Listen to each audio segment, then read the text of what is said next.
Angle alterne-interne et correspondant. Rappel de l'énoncé pour savoir reconnaître des angles alterne-internes et correspondants. Premièrement, je repère ma séquente. Dans la première question, la séquente est la droite D3. Je la mets donc en rouge. Deuxièmement, je repère mes angles. Il y en a 8 et ils sont tous situés autour de la séquente.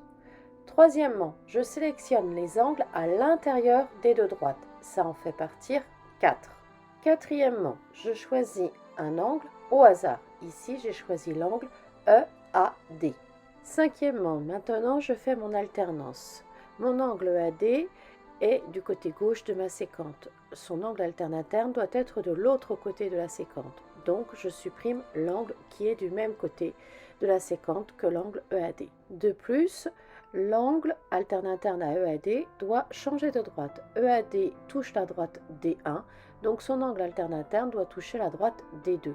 Je supprime donc l'angle BAD qui était également fait avec la droite D1. L'angle alterne-interne à EAD est l'angle ADC. L'autre paire d'angles alterne-internes sont les angles BAD et ADF. Je me rappelle que des angles peuvent avoir plusieurs noms.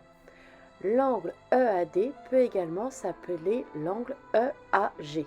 Et l'angle BAD peut également s'appeler IAD ou encore IAG ou bien encore BAG.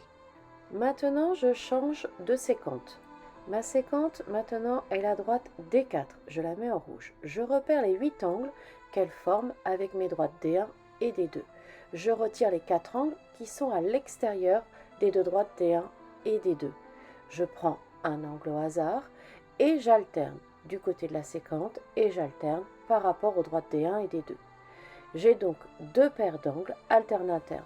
Maintenant que j'ai bien travaillé la méthode, je suis capable de finir l'exercice seul.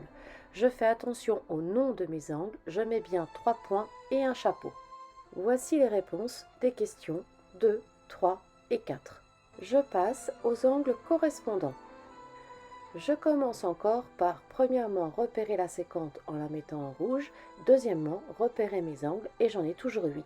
Troisièmement, je choisis un angle au hasard. Ici, j'ai choisi l'angle KAE. Maintenant, je change de droite, ce qui me retire 3 angles. L'angle doit être du même côté de la séquente. Je peux retirer 2 angles. La position des angles par rapport à leur droite doit correspondre. Ça me permet de retirer l'angle FDG. Les angles KAE et ADF sont correspondants.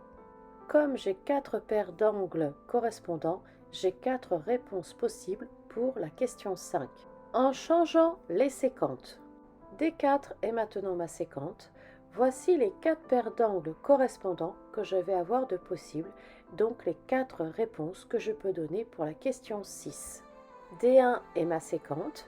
Voici les 4 paires d'angles correspondants que je peux avoir et les 4 réponses possibles pour la question 7.